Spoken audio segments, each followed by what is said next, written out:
नमस्कार साथियों, GS super classes में आपका स्वागत है। इसको पढ़ना प्रारंभ कर रहे हैं और गणित में सबसे पहले हम चैप्टर पढ़ेंगे संख्या पद्धति। चलिए संख्या पद्धति को स्टार्ट करते हैं।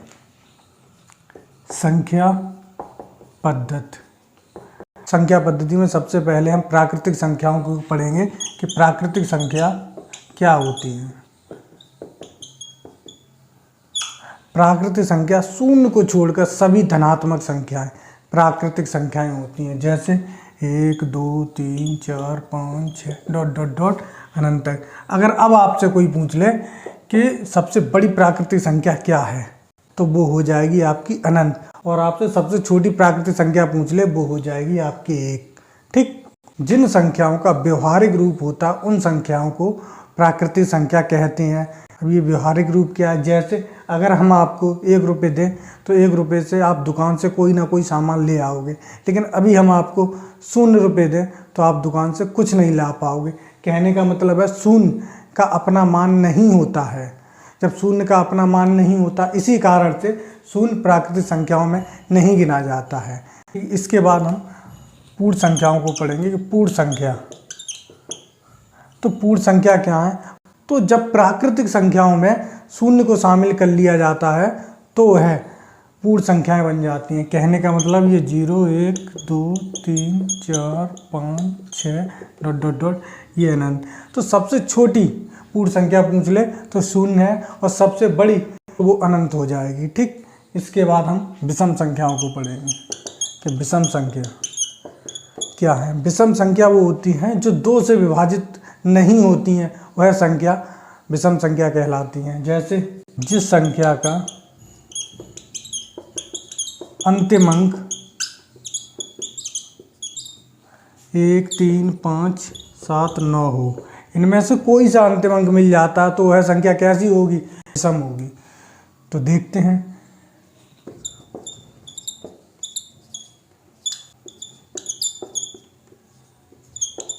इनमें से कौन सी विषम संख्या है। तो हमने देखा जिसका अंतिम अंक, सभी का अंतिम अंक निकाल लिया हमने, तो हमने देखा इसमें 3 है तो डेफिनेशन में 3 है तो ये विषम हो जाएगी। इसमें 4 है, डेफिनेशन में नहीं है, ये नहीं होगी। 6 नहीं है, 8 नहीं है, तो ये भी नहीं होगी। केवल यही विषम संख्या है। ठीक, विषम संख्याओं को पहचानने के लिए हम अंतिम अंक 1 3 5 7 9 में से कोई एक मिल जाएगा। ठीक, अगर नहीं मिलता है तो वह संख्या विषम नहीं होगी। इन्हीं में से अंतिम अंक मिलेगा तो वह संख्या विषम हो जाएगी। इसके बाद देखते हैं सम संख्या। तो आपसे पूछ ले सम संख्या क्या है। सम संख्या जो 2 से विभाजित हो जाती हैं वो सभी संख्याएं सम कहलाती हैं। या इसकी डेफिनेशन है, दी गई संख्या का अंतिम अंक 0 2 4 6 8 हो तो वह संख्या कैसी होगी? सम होगी। यानी दी गई संख्याओं का अंतिम अंक 0 2 4 6 8 में से कोई भी एक अंक मिल जाता है तो वह संख्या कैसी हो जाएगी? सम हो जाएगी। एक एग्जाम्पल देख लेते हैं।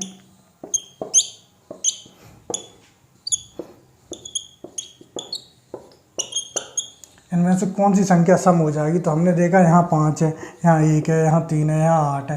देखो 5 इसमें है नहीं तो ये नहीं होगी, 1 इसमें है नहीं, नहीं होगी, 3 इसमें नहीं है, ये भी नहीं, 8 इसमें है तो ये हो जाएगी। ठीक, सम संख्याओं के बाद हम देखते हैं अभाज्य संख्याएं।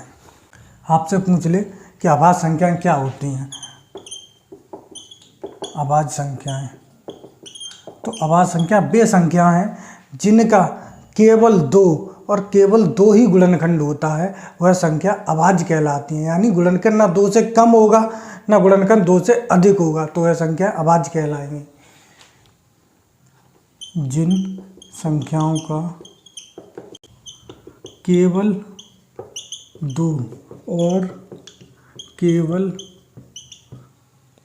2 ही गुणनखंड हो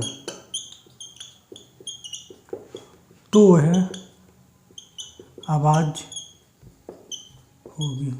तो वह संख्या कैसी होगी?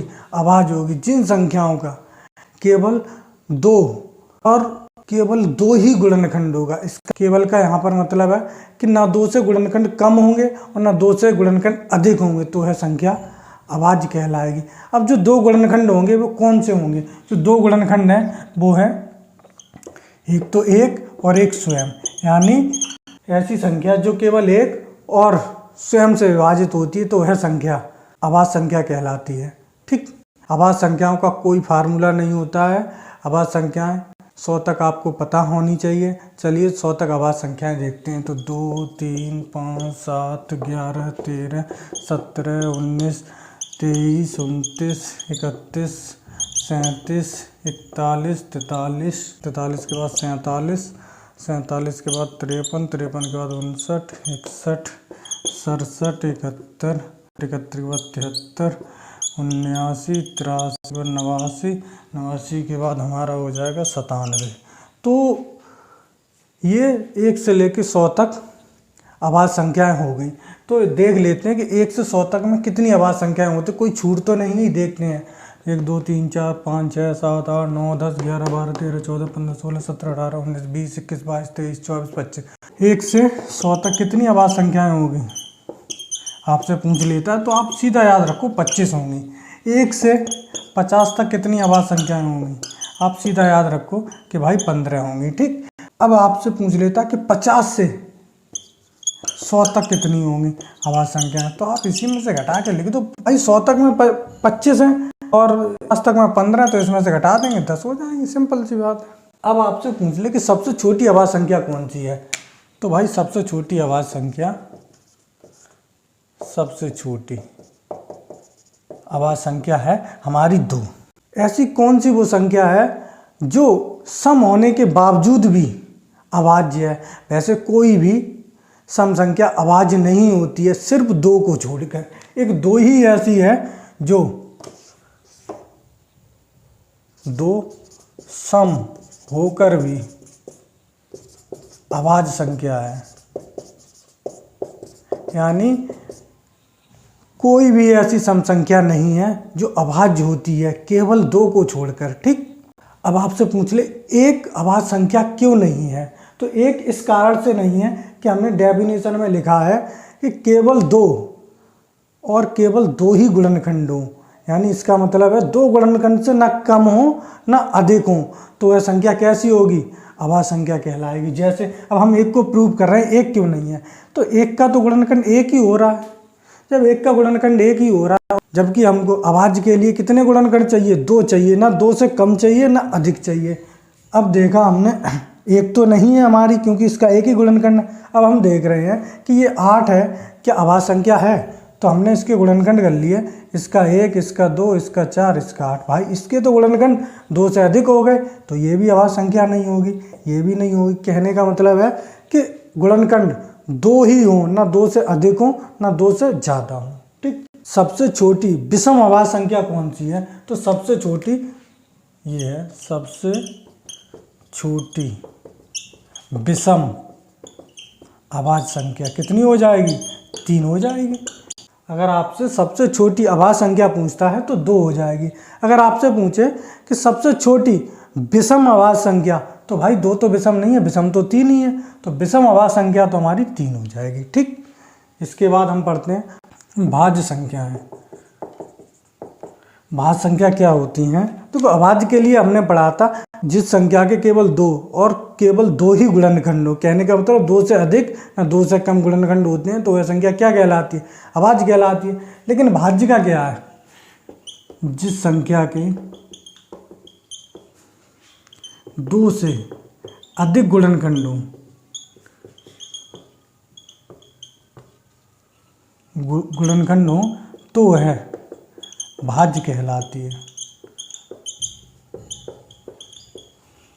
तो अब सबसे छोटी भाज्य क्या हो जाएगी, सबसे छोटी हो जाएगी 4, इसके बाद हो जाएगी 6, इसके बाद 8, ऐसे करके होती जाएंगी। ठीक, तो इसका मतलब है एक हमारे ना भाज्य में आती है, देखो एक हमारे भाज्य में तो नहीं है, और एक ना भाज्य में आती है ना अभाज्य में आती है। अभाज्य हम पढ़ चुके हैं क्योंकि सबसे छोटी अभाज्य संख्या 2 होती है, और सबसे छोटी भाज्य संख्या कितनी होती है, 4 होती है। सबसे छोटी भाज्य संख्या कितनी होती है, 4 होती है। तो इसका मतलब है कि एक, ऐसे नोट करके लिख लो, एक ना तो भाज्य है और ना ही अभाज्य है। ठीक, तो इसके बाद हम पढ़ेंगे सहअवाज संख्या कि सहअवाज संख्या क्या होती हैं। सहअवाज संख्याएं, तो सहअवाज संख्या वे संख्याएं होती हैं जिन संख्याओं का मासा 1 होता है। जिन संख्याओं का मासा का मतलब होता है SCM, मासा 1 होता है, 1 होता है।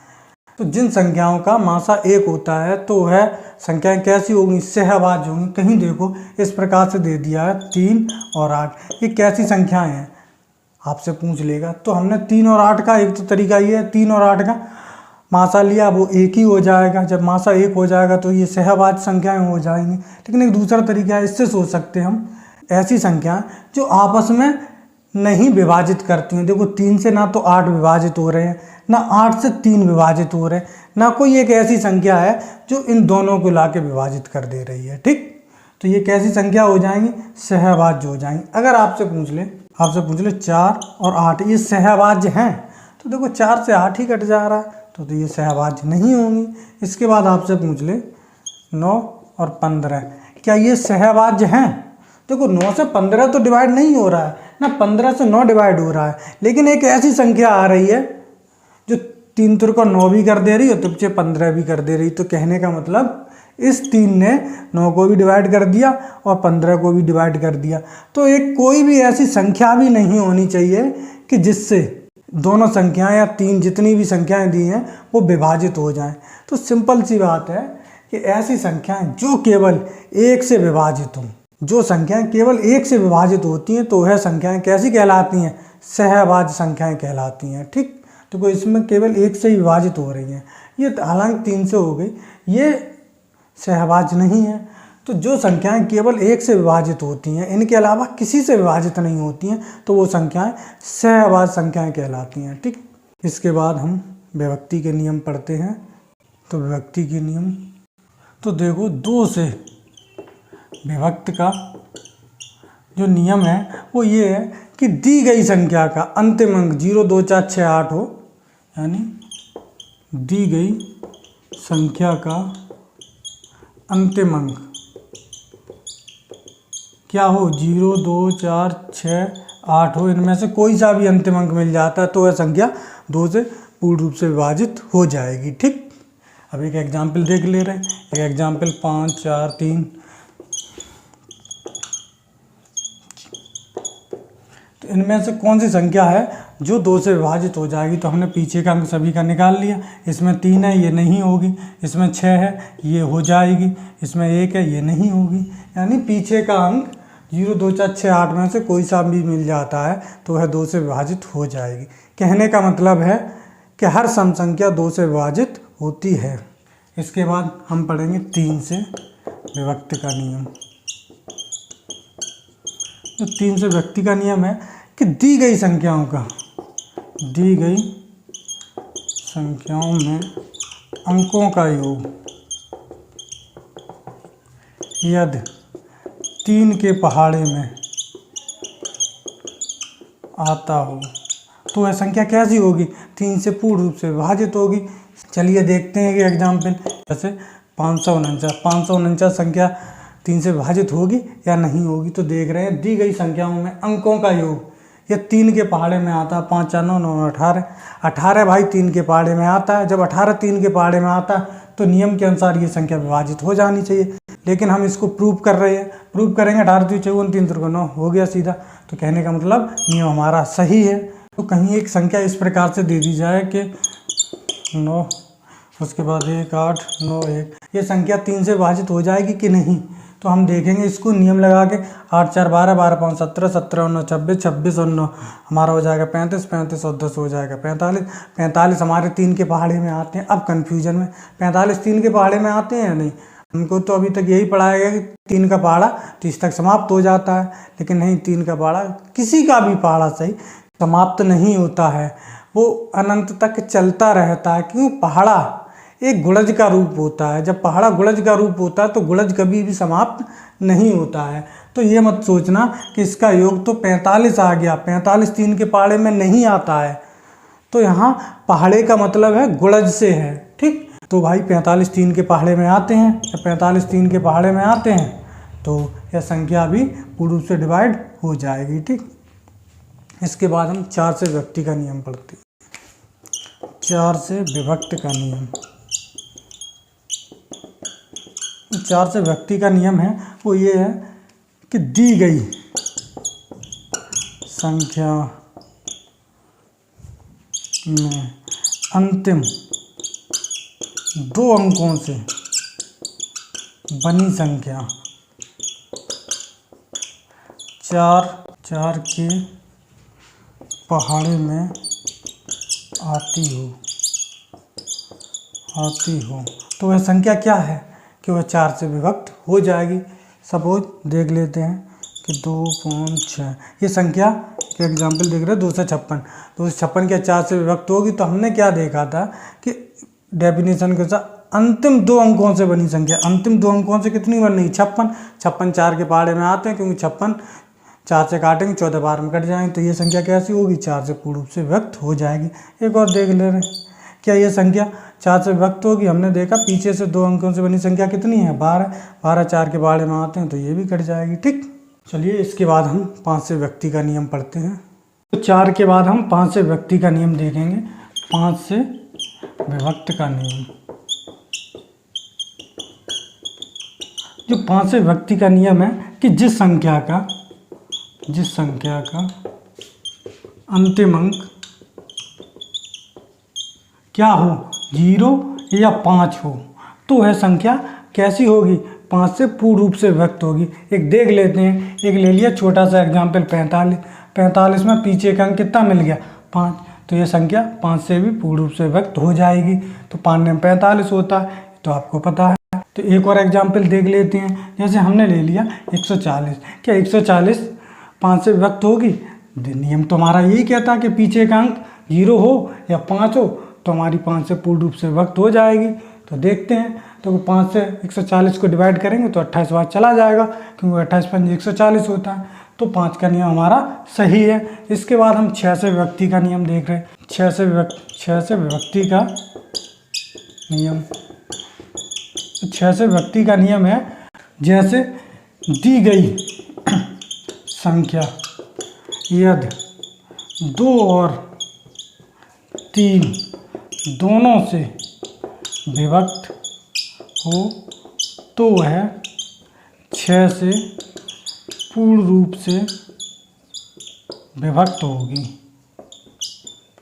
ठीक, यानी जो संख्या है वो 2 और 3 दोनों से कट जाए तो वह संख्या 6 से पूर्ण रूप से कट जाएगी। जैसे हमने एक छोटा सा एग्जाम्पल ले लिया 24।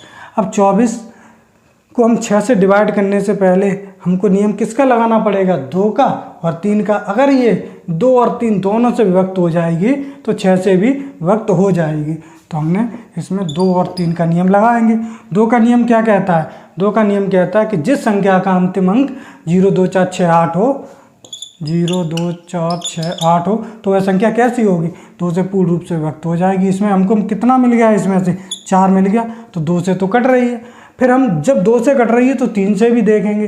तो 3 का नियम क्या कहता है? 3 का नियम कहता है कि दी गई संख्या के अंकों का योग यह 3 के पहाड़े में आता है। तो हमने इनको जोड़ के देख लिया, 2 और 4 6, 6 3 के पहाड़े में आता है। जब 6 3 के पहाड़े में आता है तो यह संख्या 3 से भी कट जाएगी। तो जबकि हमारे 6 का नियम क्या कहता है कि जो संख्या 2 और 3 दोनों से विभक्त होगी तो वह 6 से भी विभक्त हो जाएगी। ठीक, अब एक और देख लेते हैं। जैसे एक हमने ले लिया आपका 28। क्या 28 6 से पूर्ण रूप से विभक्त होती है? चलो देखते हैं। तो 28 को 6 से विभक्त करने के लिए हमको 2 और 3 का नियम लगाना पड़ेगा। तो 2 और 3 का नियम लगा रहे। 2 और 3 का नियम क्या है? पीछे का अंक 0 2 4 6 8 हो, इसमें तो 8 है, तो 8 है तो ये हमारी 2 से तो विभक्त हो जाएगी। तो हम 3 से नियम लगाएंगे। जब 3 से नियम लगाएंगे, 3 का नियम क्या है? दी गई संख्या के अंकों का योग या 3 के पहाड़े में आता हो। तो 2 8 10, 10 3 के पहाड़े में नहीं आते तो यह संख्या 3 से विभक्त नहीं होगी। जब 3 से विभक्त नहीं होगी तो वह 6 से भी विभक्त नहीं होगी, क्योंकि नियम कहता है 6 से विभक्ति का 2 और 3 दोनों से विभक्त होनी चाहिए। इसमें दोनों से विभक्त हो रही है तभी 6 से विभक्त हो रही है, इसमें 1 से विभक्त हो रही है। ठीक, तो इसके 1 से विभक्त होने के कारण ये 6 से विभक्त नहीं हो पा रही। अगर ये 2 से विभक्त हो रही है और 3 से और हो जाए तो यह संख्या 6 से विभक्त हो जाएगी। इसके बाद हम 8 से विभक्ति का नियम पढ़ेंगे।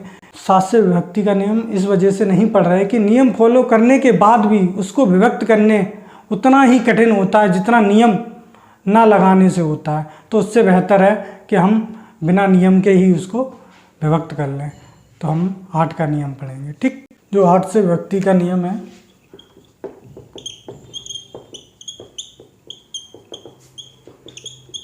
का नियम 8 से विभक्ति के नियम से पहले हम आपको कुछ जानकारी देते हैं, क्योंकि 8 का नियम 2, 4 के नियम से ही कोरिलेटेड है। तो देख कैसे कोरिलेटेड है। 2 से विभक्ति का नियम क्या कहता है, एक संख्या ले ली हमने 816 256। ठीक, तो 2 से विभक्ति के नियम के लिए हम केवल देखेंगे पीछे का एक अंक, और 4 से विभक्ति के नियम के लिए देखेंगे संख्या हमने यही ले ली 2 अंकों से बनी संख्या। 8 के नियम के लिए देखेंगे कि 3 अंकों से बनी संख्या, और 16 के नियम के लिए देखेंगे हम 4 अंकों से बनी संख्या। अगर 4 अंकों से बनी संख्या 16 से पूर्ण रूप से विभक्त हो रही है तो यह संख्या भी पूर्ण रूप से विभक्त हो जाएगी। ठीक, तो देखो 2 से विभक्ति के लिए क्या देखते हैं कि अंतिम अंक 2 के पहाड़े में आता है तो यह संख्या 2 से विभक्त हो जाएगी। 4 से विभक्ति के नियम के लिए क्या देखेंगे, 2 में देखा हमने एक अंक, 4 में देखेंगे 2 अंकों से बनी संख्या। यह 4 के पहाड़े में आती है तो आप तो सोचोगे 4 का पहाड़े में तो 40 ही तक आता, नहीं, 4 का पहाड़ा 40 तक समाप्त नहीं होता, इससे आगे भी होता है। ठीक, तो 4 के पहाड़े में आती है तो यह संख्या 4 से पूर्ण से विभक्त हो जाएगी। ऐसे 8 का, तो 4 का देखा हमने 2 अंक का, तो 8 का कितने का देखेंगे, एक एक अंक बढ़ रहे हैं, तो 8 का देखेंगे 3 अंक का। तो 8 का 3 अंक से बनी संख्या अगर पूर्ण रूप से विभक्त हो रही है तो वह संख्या 8 से पूर्ण रूप से विभक्त हो जाएगी। तो 8 3 24, 8 2 16, सीधा कट गया। अब हम देखेंगे 16। देखो सीरियल से चढ़ रहे हैं, 1 अंक 2 अंक 3 अंक, यहाँ पे कितने देखेंगे 4 अंक, सिंपल सी बात है। तो 16 पीछे से 4 अंकों से बनी संख्या, यह 16 से डिवाइड हो रही है, तो दी गई संख्या कितनी बड़ी क्यों ना हो वह 16 से पूर्ण रूप से विभक्त होगी। तो हम इसको देख लेते हैं, ये 16 से विभक्त होगी या नहीं। पीछे की 4 अंकों से बनी संख्या है तो 16 के पहाड़े में आती है या नहीं। तो हमने देखा 16 3 48 बचा हमारा 14, 5 लगा दिया 145, 16 निम्मा 144 बचा 1, 16 एकम 16। तो कहने का मतलब ये 16 से विभक्त हो रही है, तो यह पूरी संख्या भी 16 से विभक्त हो जाएगी। यही नियम है, ऐसे ही बढ़ते जाते हैं और कुछ नहीं। ठीक, उसके बाद हम 9 से विभक्ति का नियम देखते हैं। तो 9 से विभक्ति का नियम है, ये भी कोई अलग नियम नहीं है, सेम 3 के जैसा ही नियम है। दी गई संख्या के अंकों का योग 9 के पहाड़े में आता हो तो वह 9 से पूर्ण विभक्त होगी। ठीक, क्या ये नियम सही है? तो इस नियम को जांचने के लिए एक संख्या हम ले लेते हैं। तो हमने एक संख्या ले ली 97 29। क्या ये संख्या 9 से पूर्ण रूप से विभक्त होगी? तो इसको हम देखते हैं। जैसे कि व्यक्ति का नियम क्या था, दी गई संख्या के अंकों का योग, तो इसमें अंक दे रखे हैं, इनका हमने योग किया, 9 9 30 27 हो रहा, 27 9 के पहाड़े में आता है तो यह संख्या 9 से भी पूर्ण रूप से विभक्त हो जाएगी। तो इसको हम चेक करें, 9 एकम 9, 9 72, 9 एकम 9, ये कट रही है तो ये संख्या भी 9 से कट जाएगी। तो कहने का मतलब है कि हमारा नियम सही है। 10 से व्यक्ति का नियम सभी को पता है कि जिस संख्या का अंतिम अंक 0 हो तो वह संख्या 10 से पूर्ण रूप से व्यक्त होगी। इसके बाद हम 11 के व्यक्ति का नियम पढ़ते हैं। 11 से विभक्ति का नियम, तो 11 से व्यक्ति का नियम है तो क्या है, इसको डेफिनेशन के अनुसार समझने में दिक्कत आती, लेकिन जब इसको उदाहरण के रूप में समझते हैं तो बहुत आसानी होती है। जैसे दी गई संख्या में विषम तथा सम स्थानों के अंकों का योग अंकों का योग का अंतर 0, 11, 22, 33, 44 यानी इस श्रेणी में बच रहे हैं तो वह संख्या 11 से पूर्ण रूप से विभक्त हो जाएगी। जैसे एक हमने छोटा सा एग्जाम्पल ले लिया 13, 31। इसको समझते हैं, क्या ये 11 से पूर्ण रूप से विभक्त होगी? तो देखते हैं कि दी गई संख्या में विषम तथा सम स्थानों के अंकों का योग। आपको पता है ये किस स्थान पर है? ये विषम स्थान पर है। ये विषम से ये तीसरा स्थान कैसा होगा? विषम होगा। ये सम से ये चौथा स्थान कैसा होगा? सम होगा। दी गई संख्या में विषम तथा सम स्थानों के अंकों का योग, तो देखो विषम स्थानों के अंकों का योग किया 4 होगा, और जब सम स्थानों के अंकों का योग किया तो 4 होगा। तो योग तो कर लिया, तो उसने क्या कहा? योग का अंतर। तो अंतर का मतलब होता है, आपको पता है, घटाना। तो घटाना होता है तो अंतर कितना आएगा? 4 में से 4 घटाएंगे 0। जब 0 आ रहा है तो यह संख्या क्या होगी? 11 से पूर्ण रूप से विभक्त हो जाएगी। ठीक, तो 11 से विभक्ति का नियम तो हमने लगा दिया, लेकिन हम इसको चेक करते हैं या ये नियम सही है या गलत है। देखते हैं 11 से विभक्त होगी कि नहीं होगी। तो 11 एकम 11 बच्चा 2, 23 हो गया। 11 एकम 11 बच्चा 11 एकम 11 हो गया। इसके बाद एक और देख लेते, चलिए 57, 75 कर रहे हैं तो इसको विषम स्थानों को मिला लिया, सम स्थानों को मिला लिया, तो 5, 7, 12 हो गया, 7, 5, 12 हो गया। इनका अंतर ले लिया तो अंतर कितना आएगा? 0 आ रहा है तो यह संख्या कहने का मतलब 11 से पूर्ण रूप से विभक्त होगी। लेकिन इसको चेक कर लें तो हमने देखा 11, 5, 55 बचे 2, 27, 11 दूनी 22 बचे 5, 11 पंजे 55। कहने का मतलब ये भी 11 से पूर्ण रूप से डिवाइड हो रही है, तो हमारा नियम 11 का सही है। इसके बाद हम कुछ विभाज्य के जो कॉमन नियम होते हैं तो उनको समझते हैं। जैसे आपके सामने कोई संख्या दे दी जाए,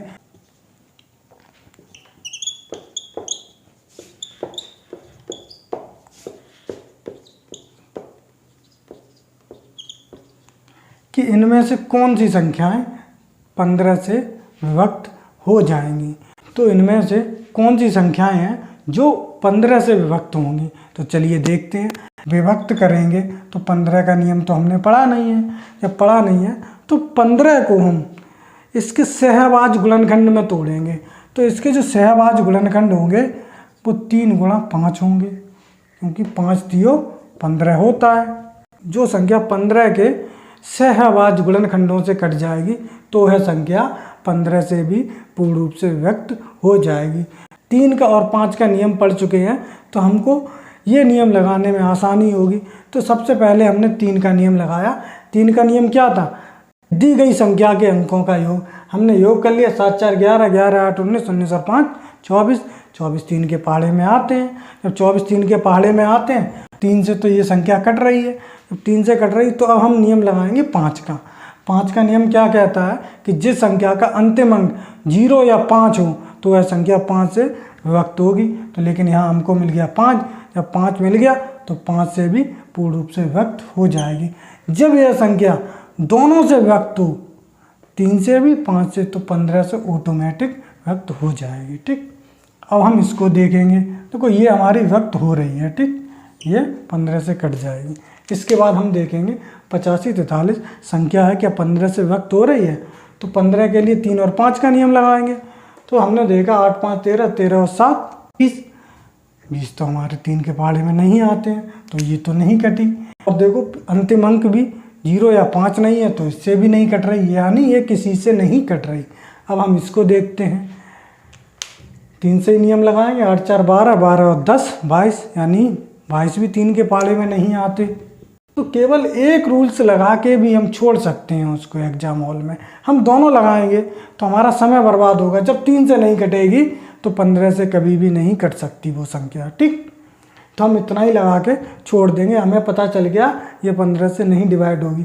अब 33, 75 देखा हमने तो 6, 7, 13, 13, 5, 18, 18 3 के पहाड़े में आते हैं, तो यह संख्या 3 से कट रही है।